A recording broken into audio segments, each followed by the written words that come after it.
everybody. Hi, Emily. Hi, Sonia. Hi, Cindy. Hi, how you I'm doing well. today? Yeah, really good. And Jess has just joined us as well. And we've just got 𝗬𝗪𝗏𝗏 joining us. So everybody's jumping in. This is fabulous. So lots to get through today. I know there may be a few more people joining, so I'm just going to keep my eye. Just bear with me if my eyes sort of wander around everywhere, because I'm just checking who's coming in and what's going on. Just mentioning, obviously, we've got Emily here, Jess from Perth. Emily, also Western Australia, Dorota, she's here joining us, and Sonia as well. So it's great to see you all. I just really want to say a huge thank you to welcome everybody joining us here today. We've got the existing clients, there's some new faces, so I'm certain this is going to be a really, really great session. And gender equality, it's such a great discussion point, and it's so pertinent to the situation that most of us find ourselves in. So it's really wonderful to see you here today. Awesome. So just a few housekeeping points just to kick off. So first of all, this forum is really a safe and non-judgmental place for discussion. So I ask that we're obviously all respectful towards each other during this session. And we're going to encourage some conversation, and that's how we're going to get the most out of this session. So if you're not speaking, please kindly remain on mute. We all love pets and children, but we want to make sure we can all hear each other clearly. And I appreciate some of you may even want to stay anonymous. So if you feel that you want to change your name and your Zoom title, then feel free to do that. We do encourage you to ask questions in the chat box if you don't feel like speaking up, and I'll be keeping an eye on that through the session. So that's pretty much that. And finally, this session is going to be recorded. And so there are a couple of people who've already said that they couldn't make it, but would love to hear how it went. So I'm in the process of recording the session. I just want to let you know that. But if there's anything that you feel at the end that you've spoken about that's sensitive and you'd rather that not be included, it's absolutely fine. You just let me know, because I can cut all of that out. So I will edit everything anyway to make it clear. But I'll also share it with you at the end, so you get to reflect on what you've spoken about. So if you don't want to take notes, you just want to immerse yourself, then just go right ahead and do that. That's absolutely fine. And what we want you to get at the end of this session is a sense that you're supported, that you're not alone, and that you feel safe. And you might actually even want to connect with somebody else that's on the call during the session. So take the conversation offline. It's all about collaboration and network. So we've got a great group here, and let's keep things moving so we can speed along. And while you're doing that, I'm just going to quickly introduce myself. Now, some of you I have already met, but for those I haven't, I'm Cindy, and I'm the founder and the CEO of Braintree, which is a global executive leadership and a coaching and mentoring organization. And I've been coaching for about a decade now, and it's what I absolutely love to do. So we focus on transforming individuals and organizations through human transformation to enable them to create their new realities and break through the barriers that hold them back, so that you can realize your own potential and your own success. And we do that through group coaching, like this session, group discussions, group workbooks. We do one-on-one coaching and mentoring. We have online self-paced classes, and we do face-to-face program delivery. And we've also been expanding rapidly. So we're actually bringing on some associates to work with us now. And we're offering courses for new age leaders where you can actually complete courses, or you can become a practitioner with certifications. So if anyone wants to use those programs with our support, you can qualify to do that. And you take those tools and frameworks back into your business, and you as a qualified practitioner, so you can teach others. So it's really exciting. Now, why did I get into this? Well, something you don't know about me was that about 12 years ago, I went through quite a messy divorce, and I had 2 young children. I had a hefty mortgage, and I had a really full-on job running a software company covering the whole of Asia Pacific. It was a really stressful time. And a friend suggested that I take up the services of a coach. And I did that, and it completely changed my life. So from that day onwards, I've always wanted to be able to give back to help people realize the benefits of coaching. So here we are. Here in today's session, I'm doing this because I'm passionate about you. And you can hear from others on my testimonial page on the website as well. And they all share some of their success stories, which is always really inspiring. I'm just going to drop that into the chat box if you wanted to look. Now, all of these things, all the links that I'm going to share with you today, I will pop them into an email to you afterwards. So don't worry if you don't catch them right there and then, but you'll have that information again a bit later. Now, we hold these sessions every second Thursday of the month, and we're always focused on a new topic. So this month's topic is on gender equality. And that's around a continuation from International Women's Day, which was the 8th of March. We had this amazing event at the Sydney Stock Exchange overlooking Sydney Harbour. Unfortunately, we were right in the middle of all that rainy weather, but everybody came flocking out. I think they were just desperate to get face-to-face time with people. So it was really, really inspiring and fabulous to feel that energy in the room. And 𝗬𝗪𝗏 probably can share how she was feeling, because it was really quite a buzzing environment that day. It was really wonderful. There were about 100 people there, and we had another 100 on Zoom. But as we rang the bell for gender equality, that was really marking the start of the business. But we all gathered up because the Sydney Stock Exchange are one of 91 exchanges around the world, and they ring the bell for gender equality. Sydney, being ahead of time, was the first one. And that's why we did it on the 1st of March. So we really kicked off this awareness that was happening on a global level. And during the morning, I moderated a panel discussion that we had with 4 really experienced and insightful speakers. We've got this is Simone Clark. She's the CEO of United Nations Women's Australia. And this is Michael Goh. He's the CEO of the Sydney Stock Exchange. So we had this amazing panel of speakers. So yeah, we rang the bell and we talked about the topics around gender equality. And as I mentioned, Simone Clark raised 4 key themes, and that was the financial empowerment, real action on domestic violence, greater engagement of women in government, and planning to address the disproportionate impact on women in the aftermath of natural disasters, which are particularly front of mind for those living across the east coast of Australia recently with the floods and so on. And, we heard some really confronting stats as well from Simone and also from Noga, who was speaking on that panel. And those sort of things included things like minimal investments that are made to female founders, which is only about 4% of the total investments that are made. And Simone talked about the fact it's going to take 99.5 years to reach gender equality globally at the current rate. But worse still, in Australia, that's 135 years. So we've got a bit of catching up to do. And I don't know if you know, but in Australia, women currently earn 13% less than men as well. So we're going to come back to that shortly. There's just a little bit of a background and a backdrop to some of the conversations. And look, we're all women in business, but it's interesting to hear those 4 components and those themes because women and gender diversity really goes across such a broad spectrum of everybody's lives. Now, just before we started this session, I think earlier in the week, you would have had a survey sent to you. I've just dropped it into the chat box. It's really, really simple, really quick questions. A few people have already answered that survey, but if you haven't, then just take a moment, if you can, just to jump on and quickly answer those questions. It will probably take about 30 seconds to do that. But what was interesting is that initially the feedback that we got talked about the effects of gender equality and how that's sort of having an impact on us as individuals. Just to share with you a few initial points that came up, and we're going to be discussing these today. The feedback was, I feel undervalued, my confidence is affected, I don't feel empowered, and I want to have a voice. Now, those were some of the first points that were raised, but if you can have a quick look at that survey yourselves, I've got that up here, so I'll be able to actually see what comes through for you as that updates on my side. I just submitted, but I basically covered the same that was already on the screen. So I'm not sure if you noticed that. I wasn't sure if by sharing that I might influence people as to what they should say. But I did it before. You did it before. Well done, 𝗬𝗪𝗏. That's awesome. Yeah. So I did mine earlier. I'm not sure if that came through, but I also had ticked on that I wanted to get a better career one. I'm not sure if that came through because otherwise it was feeling like I wanted to be better valued.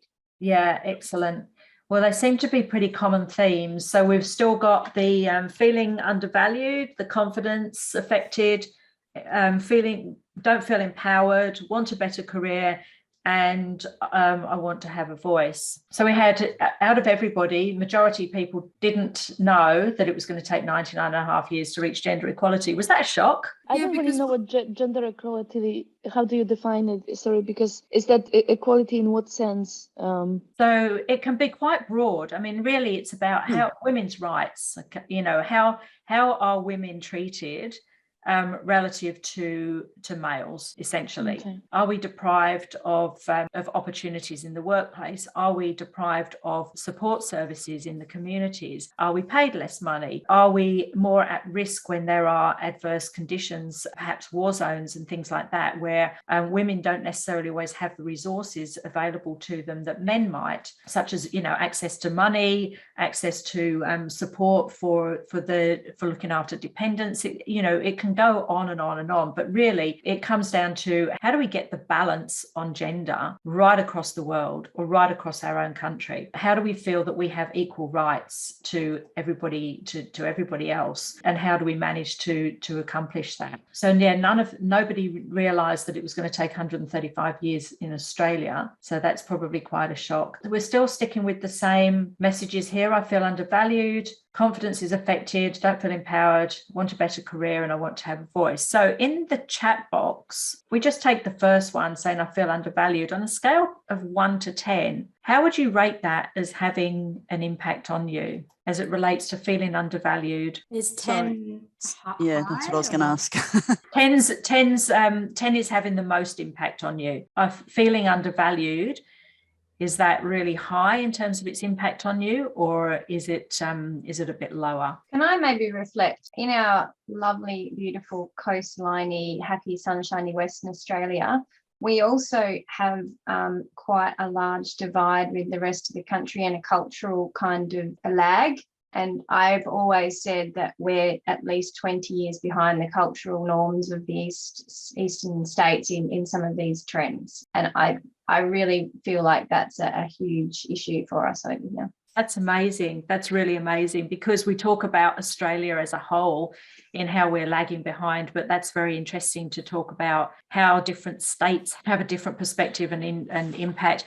Why do you think that might be? I've given it a lot of thought over the years, and I am regionally based, and I think it's because we have such an isolated set of sub-communities. We're very unique. So, you know, the difference between Kununurra and Broome is the difference between Sydney and Melbourne, but it's, you know, two small regional towns very, very far away from Perth. And all of our regional towns are quite small, and we have very small communities within which you can be isolated from a lot of your peers, particularly if you're a woman in leadership in a regional area, and you're often in a community which is, you know, very patriarchal and isolated from some of the more modern, city kind of trends. And I have national exposure of my work, and I'm very fortunate and have a very good work access to, you know, connectivity. But the linkages in the local town whereby you are connecting with like-minded people are few and far between. Well, that's really amazing.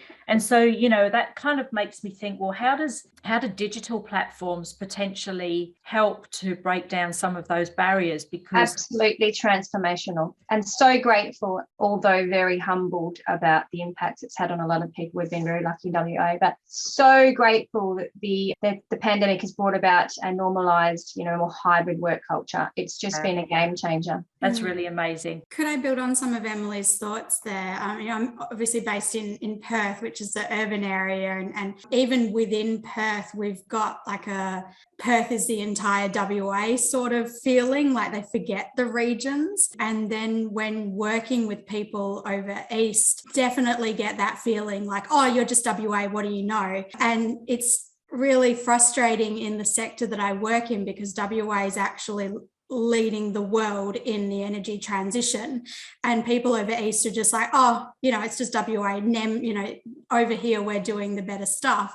And so it's that lack of respect or understanding that we actually might be going through something different that could be beneficial for the East Coast, and that's not even really recognised, even often in a company who's involved in that world leading research.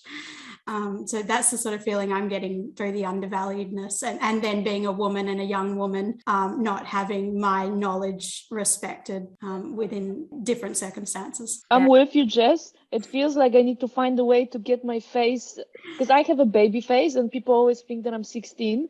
They literally always ask me for ID when I buy alcohol or want to enter somewhere. So whenever I go to the meetings, I'm definitely not an expert. There's no way, right? This guy is too young. And I'm thinking about the methods how to make myself look older when I enter the meetings, literally, because it's just like this bias that you have in head that, you know, that I'm definitely junior, definitely, right? That's really interesting because when you talk about being undervalued, and we talk about in the context of gender equality, but you're actually talking about it, Jess, even on a much bigger scale as well. So, you know, this is all about regional. This is a really interesting emergence of this conversation, because it's actually about where you're located. It creates a certain perception, and then of that perception is how you're being, you know, seen and treated.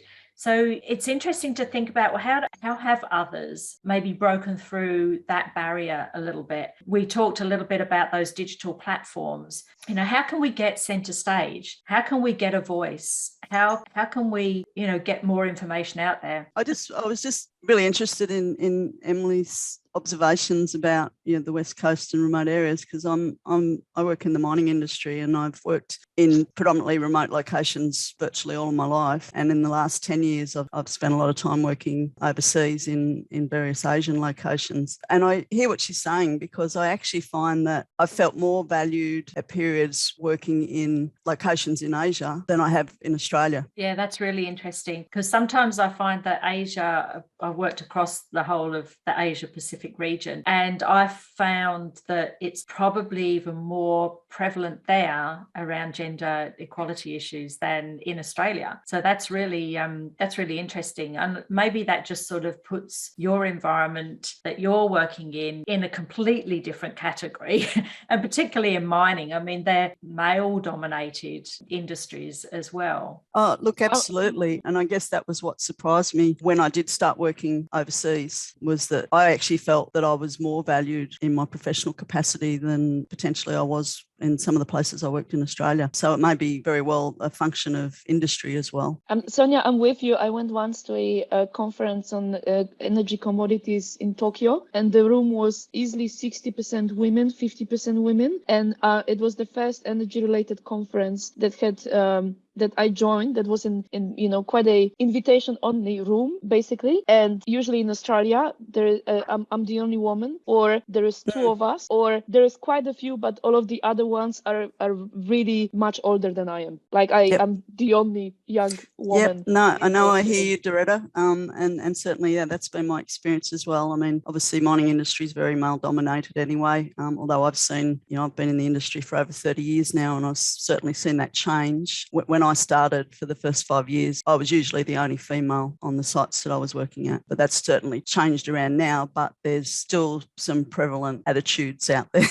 Really interesting. I mean, look, the second point that you mentioned as well was about your confidence being affected. So I'm just wondering, as a sort of a flow on from this conversation, what do you think are those things that are coming up that are actually really impacting your confidence? I often feel overwhelmed in the rooms that are completely male dominated. And actually, it's embarrassing, but it happened to me a few times that I was mistaken as a waitress, a staff serving on the event, which is even more embarrassing. And I'm like, yeah, you know, trying to make it a joke, but it straight away gives you this slap in your face, right? That you're definitely not here because of your expertise. You're here because you're going to bring me coffee. Yeah, and Sonia's just mentioned as well in the chat box that having that confidence to speak up and be heard, which kind of lends itself to having that voice. So, you know, what is it that's in us that's stopping us from having that confidence to speak up? What are we frightened of? What is it that's stopping us? What is the fear? The feeling that we have to, you know, be good enough or the best or perfect, or you know, it could be relating back to when you're growing up as like a little girl. You know, little girls are perfect and very well behaved while boys run amok and do whatever they want.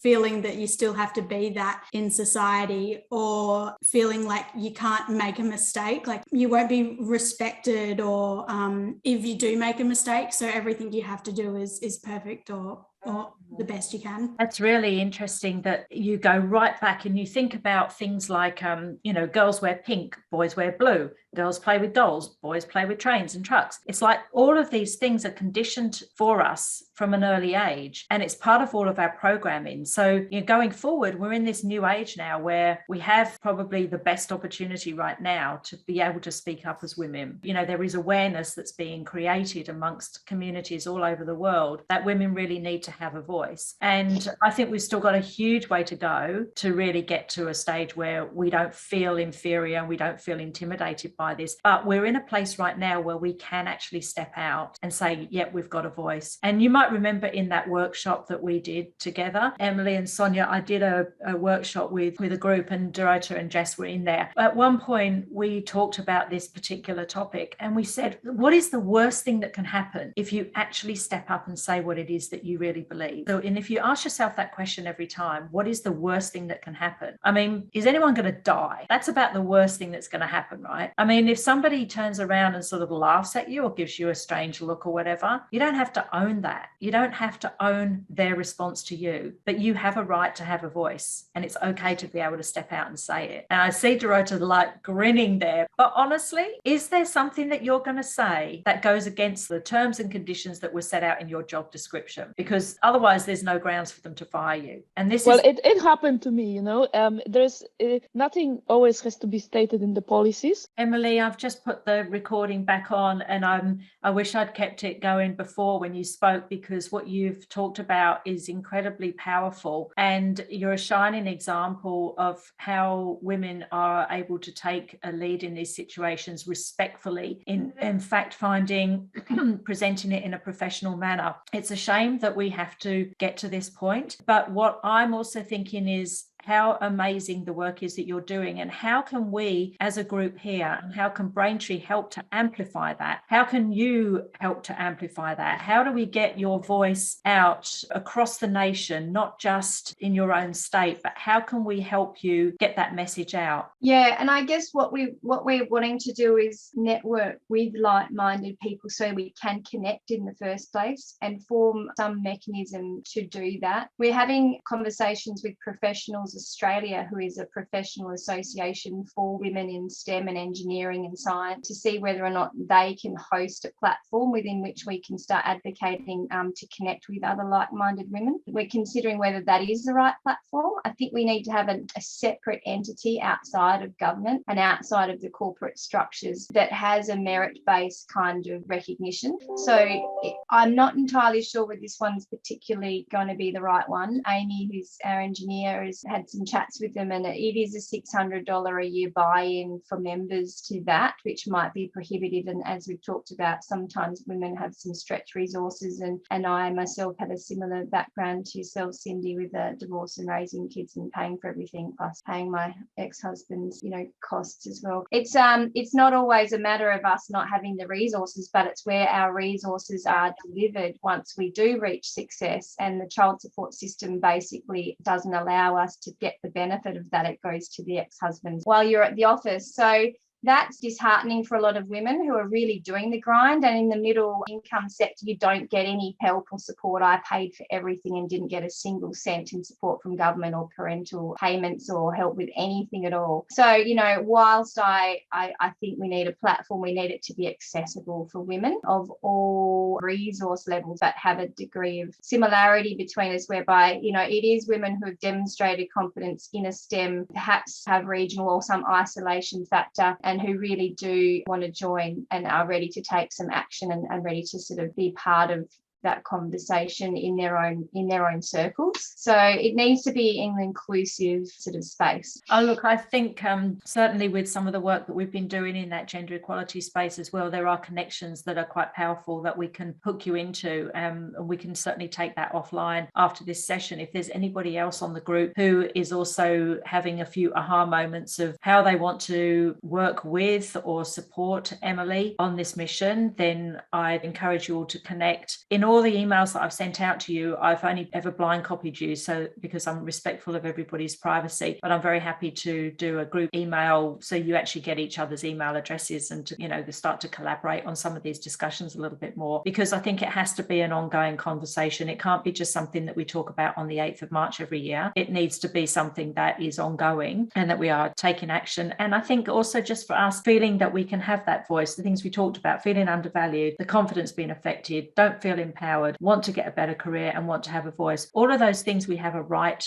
to. And so by being able to step forward and say, what is that change that we can make on, in this space? And I was actually going to just share something with you. I don't want to break up the conversation flow too much, because I think it's amazing with what's going on, but I just want to share something with you here very quickly. I'm a graduate of the Australian Institute of Company Directors, and we had a lunch last Friday. Do you know who this woman is? Does anybody know who this woman is? Yes, Ida Butler. Yeah, exactly right. So she's obviously the current chair of ABC, and she's 80 years old. And so she really changed that face of the tabloids. And I don't know if you've ever seen it, but there's a show called The Paper Giants, and it's a really wonderful show. And you can actually get a true sort of experience of what it was like to be a woman in business. And this is back in the 70s. So things haven't always progressed that far. But one of the things that she shared when she was speaking last week was actually a little sort of story. And I have heard this story before, but I'm going to share it with you because it's quite brief. But what it does is it really inspires us to know that every little bit of difference that we make is actually making a big difference. And the story goes like this. Once upon a time, there was an old man who used to go to the ocean for exercise. One day, the old man was walking along a beach that was littered with thousands of starfish that had been washed ashore by a high tide. As he walked, he became conscious of a young boy who was eagerly throwing starfish back into the ocean one by one. Puzzled, the man looked at the boy and asked, what are you doing? And the young boy paused and looked up to him and replied, well, I'm throwing starfish in the ocean. The tide has washed them up to the beach and they can't return by themselves to the sea. So the boy replied, when the sun gets high, they'll die. So unless I throw them back in the water, that's what's going to happen. So the old man replied, but there must be tens of thousands of these starfish on the beach. I'm afraid you won't really be able to make much of a difference. And the boy bent down, picked up another starfish, threw it as far as he could into the ocean. And then he turned and smiled to the old man and he said, it made a difference to that one. So it's a lovely story because we can become so disheartened sometimes about the efforts that we make, but knowing that we can stick together and that we can make one small piece of difference is actually still making a difference to somebody. And Emily, like you, I have a daughter similar age. She's just gone off to uni, and she's,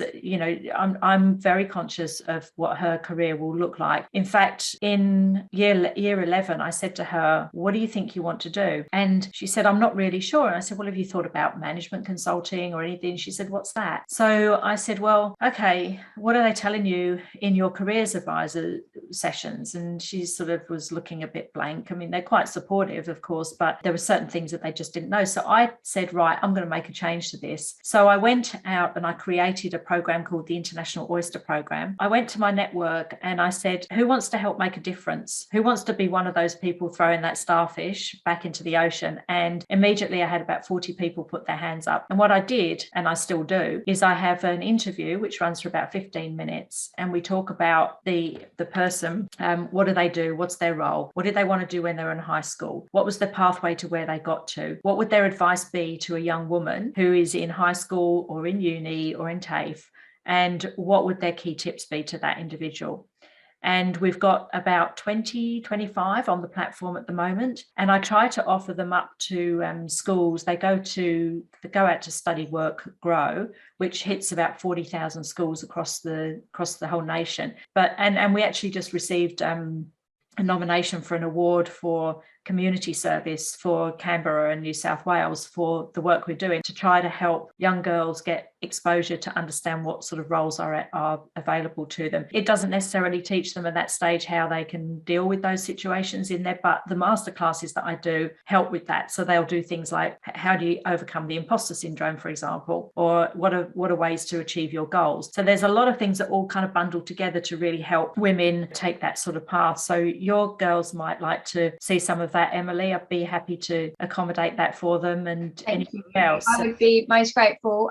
One is more driven than the other, but both of them I share equally with. My biological daughter is in the academic scholarship program with 𝗬𝗧𝗏, doing marine and Antarctic science, and passionate about marine ecology. And she's doing a triple major through the academic scholarship program. And I talked to her about these, issues and what she can do to sort of work through challenges on the eastern seaboard, but also in Hobart a little isolated, but still a bit more exposed to some of the groovy, trendy things. I've sort of talked to her about where's her space and where she can put herself, where she'll be most valued, and in a global community she'll have more opportunities. But I think that would be wonderful, and it resonates with me, and I'm so glad that I've heard about this, and it's such inspiring work, because I've recently been doing a lot of research in this area, and Susan Collins-Hono, who's done some TED Talks on this topic, really, really inspires me with her work around the 33%, which talks about what women haven't got from a young age, like the junior AFL tribes. The boys were getting all this from the young age, and in the professional sector, it's akin to, what is it the women aren't getting to break the glass ceiling from a very young age? And it's the 33% that Susan talks about is the understanding the business acumen and financial and business literacy and understanding business strategy and all of that. That's the stuff that will leverage you into the corporate sort of hierarchies and will give you that next level edge. And if you're not being taught that, and you're not embedding that kind of style of leadership in to support other women coming through, then you're going to miss the mark. They can be a technical expert. We can empower them to be leaders in STEM and researchers and hit goals. But then it's when we get to my space where I've done all that, I've proven my capability, I'm like absolutely respected for what I bring to the table. But what's stopping me from getting to the next level up is because I actually have the business acumen. I've had coaching, I've had performance reviews, I've got that, but they're not recognizing that. So I'm trying to work out how I showcase that and better brand that and better bring that to the table, and then also teach my its networks how to showcase that and bring that to the table as well. So building all of that in and teaching our young women how to do that as well, so that they can really transform the next generation and really bring an equal playing field to the table, because we've been taught those lessons. Absolutely, that's so important. And it goes back to your point, Jess, that you made earlier on. What's happening in your earlier years in life? How is that influencing you? How is that linguistic programming taking place? And it's so important, because up to 7 years old, that's already ingrained in you. It's what your belief system is, and it's what you're going to play out for the rest of your life. So if you don't look at how you can change those connections and that mindset, then that's something that you will not be able to break. And then you'll be wondering, well, why can I never get anywhere? Because I'm actually breaking through these barriers. And that's exactly what we need to be helping people with. So I'm conscious we're getting very close to the end, and I would so love to be able to keep this conversation going, because there's so many wonderful discussion points. And I'd just love to just drop in the chat box a couple of words. Have you got value from this session? What are a couple of things that have come up for you? Is it just the opportunity to talk? Is there something that you've learned in this session that you just think, wow, that was just so inspirational or powerful? What has actually come up for you? Reminders not to let business as usual happen. Yeah, I always talk about people asking for things like, where is our voice? What do we need to actually ask for? And at the beginning of this year, I made a New Year's resolution that basically said, I'm just going to ask. So sometimes I just went out to people and just said, I'm just going to ask, I don't want to have this fear anymore. So when I run these sessions, critical to connect with women who are competent and have strategic networks with aligned goals. Great to see Emily's strong action. That's really amazing. Yeah, fantastic. So my ask to you is to jump onto our social media, anything, whether you like Facebook, whether you like LinkedIn, whether you like Google, whether you like Instagram. Love to get your feedback. Love to hear what you found was really inspirational about the session. Love to hear topics that you'd like to talk about going forward. Our session in May is going to be focusing on life balance, work-life balance, or any kind of life balance. And it's going to be more of a workshop type of thing where we're going to take you through some models to get that. Director's having a I'm straight away work balance. Yeah. Work-life balance, that's right. So we need to go and follow Emily's ex-husband's footsteps and get some yoga in there and the beach house. I think we all need a little bit of that in this challenging world.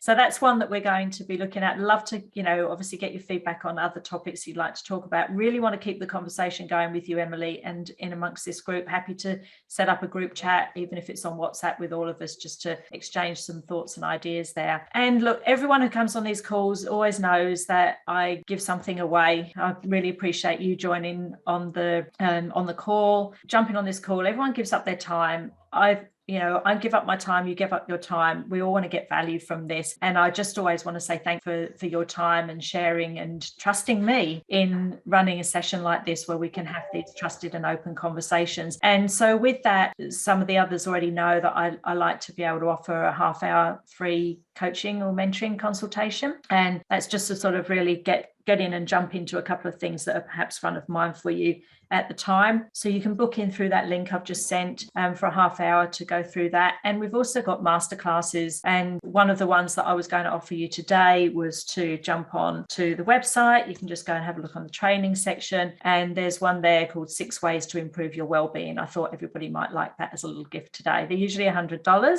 $99, but if you just jump on there, or if you're interested, let me know and I can send you a link and you can get the free access code. So lots of things that I can share with you as well. I've done a bit of research in this space, got a few links that I can share with you so you can have a bit of a read of those when you're trying to have a bit of downtime and not just working, Dorota, and maybe get some other insights and some inspiration from others. And of course, my door is always open. Anytime, just drop me a line, feel free to have a chat.